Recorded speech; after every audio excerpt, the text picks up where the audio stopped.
Women in Rivers State on Monday, yes, they actually staged a solidarity protest in Port Harcourt backing Vice Admiral Ibok-Ete Ibas and the emergency rule declared by President Bola Tinubu. The women who were dressed in white marched with placards reading, "State of emergency is constitutional and no more Fubara." Organizers claim the emergency rule has brought peace and reduced court-related violence in Rivers. Now, while that was happening, the Chief Magistrate of Rivers State, Justice Ejike George, resigned after 16 years in the Judiciary, calling the sole administrator's governance quasi-military and alien to democratic norms. Well, joining us for today's discussion is Epelle, founder of TAF Africa. Thank you so much for taking time out to join us. It's kind of like surreal, or better still, we could say. One would wonder, why would a chief magistrate resign, and why are things happening and unfolding in such quick succession? Is it because we're starting to see democracy play its role in River State or not? What's your take? Thank you very much. I am speaking to you from Port Harcourt. I didn't want to sit in Abuja and watch things unfold. I decided to come down to my people and feel what they feel and encourage them. But permit me, I'm slightly visually impaired, but I want to read what I wrote down this morning. You know, I said the resignation of the River State Chief Magistrate is not just a judicial decision. It is a loud cry from within the justice system against the breakdown of democratic order in the state. The development is a red flag.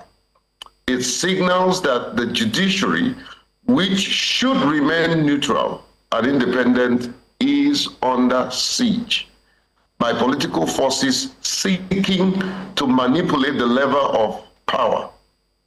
We must not treat this as an isolated event, but is a wake-up call to all Nigerians that our democratic system is being tested and is under siege. The courts are crying out for help. I wrote this down from my heart this morning, and that's the true situation. You know, and let me also say this, that in the course of your opening analysis, you did talk about MBA and the funds that they have been given by the previous by the governor, the suspended governor, so to speak, and this Ibok man is asking them to return it. My question to him would be, if they had decided to endorse your illegality and stay back in Port Harcourt, you would have actually been giving them more money. If there's anybody that you return money, is you, who has been spending River State money without budget appropriation. If anybody has to return money, is your cronies that you have been dishing money to and thinking that we will not know. One day, you will be held responsible for what you do. Now, Mr. Epelle, we saw protest in River State yesterday. There were some that were pro the emergency rule, and there were a number of women, some were even half naked, to drive home their messaging, protesting at the state of emergency. Do you what's your take on this rival protest? And do you think that there are elements in River State that really do support this state of emergency? Do you think those protests were organic? Well, the whole world saw the madness. They saw the charade. They saw the pretense. They saw imported women who are mostly not Rivers indigenous, paid, so to speak, protesters that we all know. We know that. And they showed you their affluence in the kind of dressing which is alien to most Rivers people. They so almost like in tandem with the praise and worship group that wears white. It tells you where they're coming from. They're hired, they are paid, and they were a total disgrace and alien to what the Rivers women represent. You can see the difference. These were people who were protesting and they got protection. And then there are other women who were protesting in another local government area and they were tear gassed. You know, and this is what we see, a perpetuation and a absolute stark disgrace of breaking down law and order because one person or group of persons are interested in grabbing power. This is a part and parcel of a state capture that we're experiencing in Rivers State. I went around yesterday and it's amazing to me how they have destroyed even the environment. I was here just about a month ago, and I saw the neatness in Port Harcourt. I didn't see the dumps everywhere. Ibok is busy running around trying to please his political cronies instead of him to sit down and do the job. Port Harcourt is stinking. Port Harcourt is so quiet. Port Harcourt is crying out for help. Not just Port Harcourt, but the entire River State. You know, and like my sister did say, I think we need to also ask these people, the people causing this pain, that they're inflicting serious mental issues around people of this state. I, for one, I find it difficult to get a 5-hour sleep because I'm constantly thinking the devastating impact of what they are doing. And I began to even ask myself a question. And I want to do some sort of analysis of the impact of this draconian process in the life of persons with disability in River State. You know, so it's very, very, very, very unbecoming. And I'm so stunned that our president is busy enjoying life in Paris and leaving us. Why would he be issuing a statement from Paris when the issue is here? This is enough for him to cut short his trip and come back. All right. Period. Let's still talk about the protest. Whilst we saw the anti-Fubara protest that was, my colleague did ask you about, there also was the pro-Fubara protest.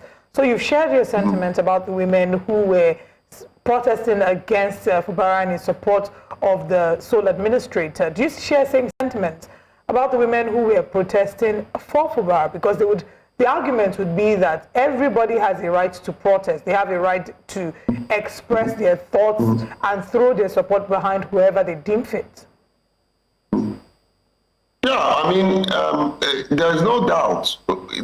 There's a possibility also that the people protesting for Fubara could also be doing the same thing. But however, there's a difference. The difference is that we see and we saw women, and you can play the tapes, that are truly agitating for their freedom, not necessarily Fubara's freedom, for the freedom of the emasculated Rivers people, agitating for the reign of democracy as against these white-dressed women that are busy showing their affluence, not feeling the pulse of the people, but projecting and the image, so-called image of the people who paid them to come out. That's the difference. You know, there is no doubt if somebody can come up here and also say that they were paid. But do you know Fubara? Fubara does not even know some of the things that is going on.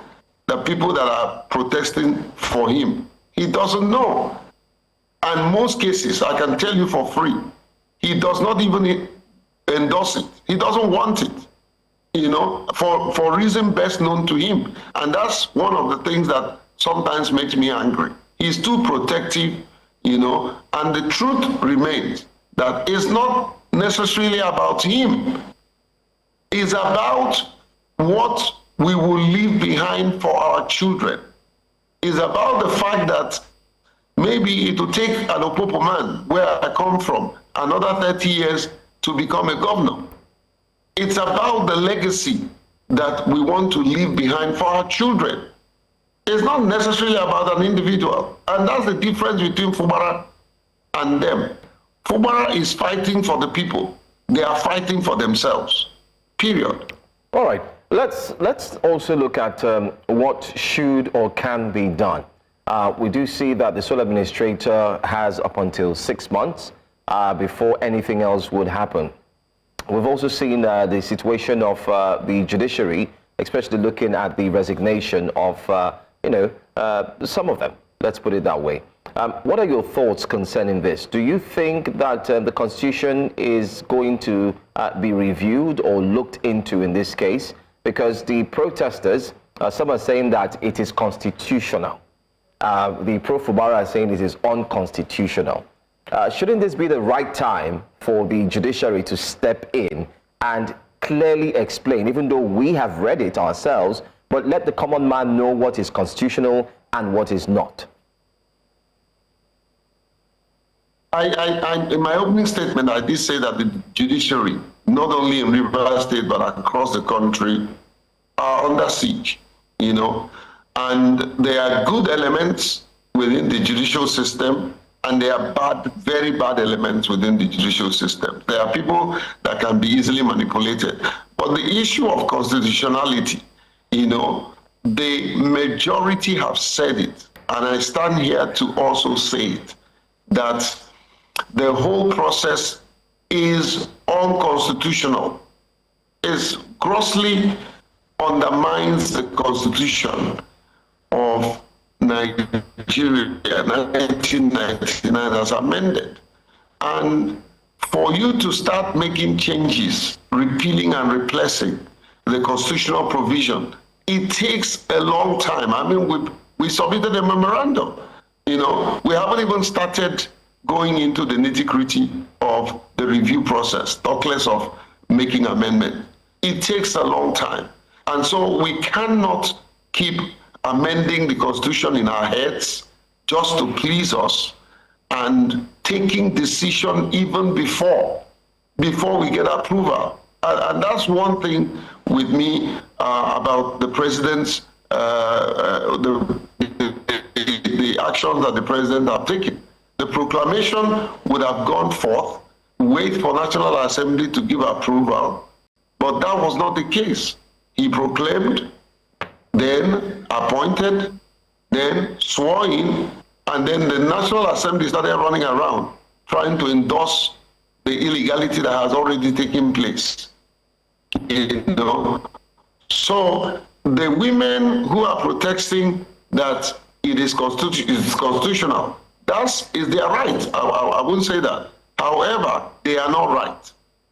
The women who are saying the process is unconstitutional, by all means, and following the endorsement of the likes of MBA, very prominent lawyers, very prominent and eminent personality, even those that have been seen to be supportive of this government, have shown that this process is flawed, and the illegality that is going on in Rivers State by this so-called sole administrator that have become sole animator, animating everything, destroying democratic values, removing all the process, trying to grandstand, trying to protect their personal interests at the expense of Rivers people.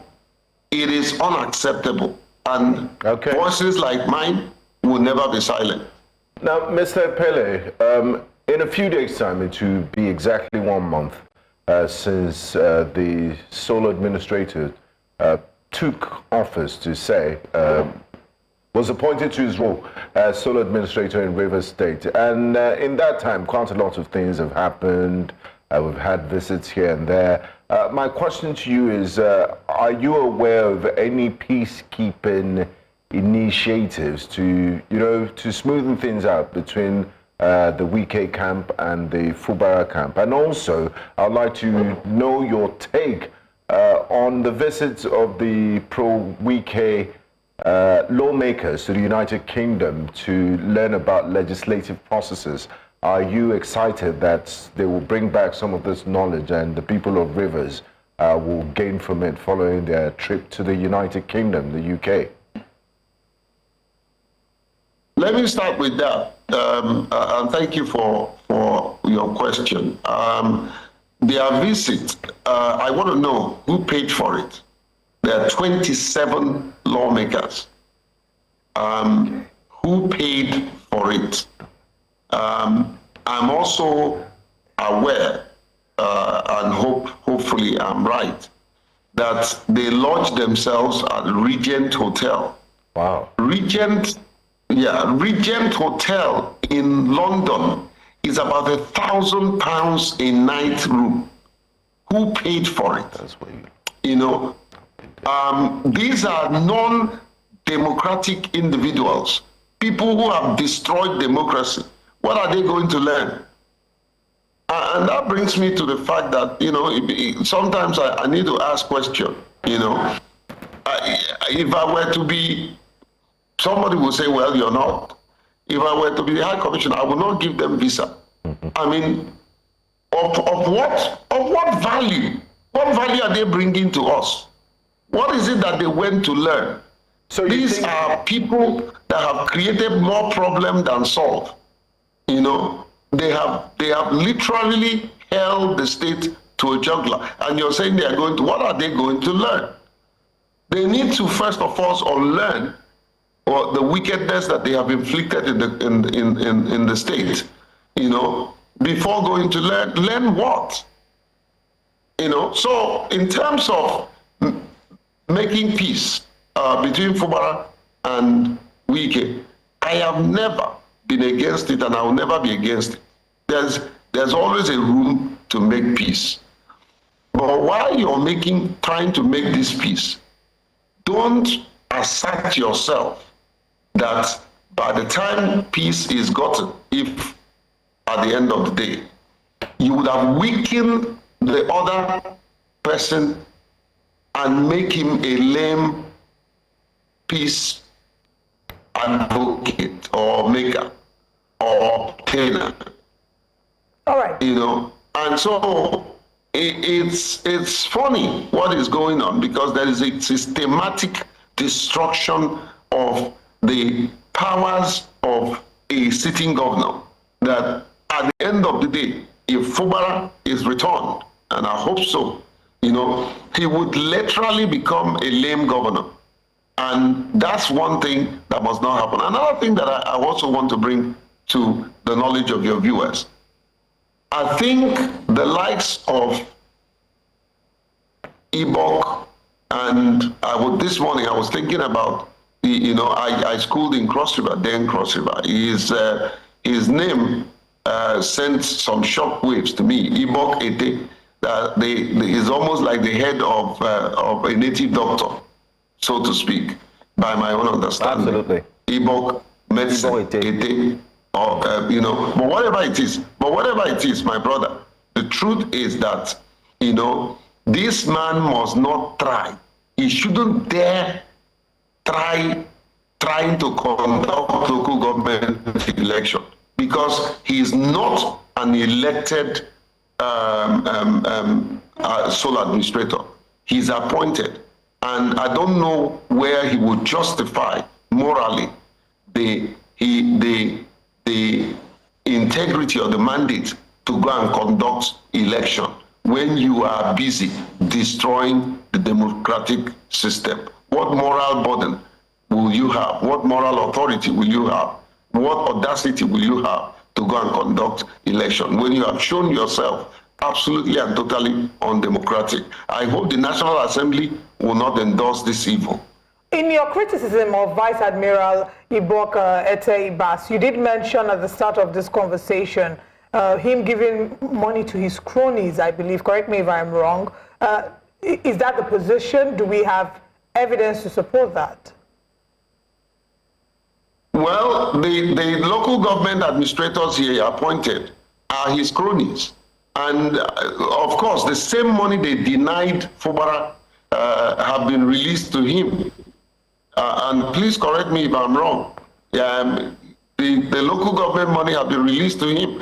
When he's giving it to them, you know, appointment he made solely by himself and all the people who appointed him. You know, what would you describe that? I stand by my word. He's dishing money to his cronies.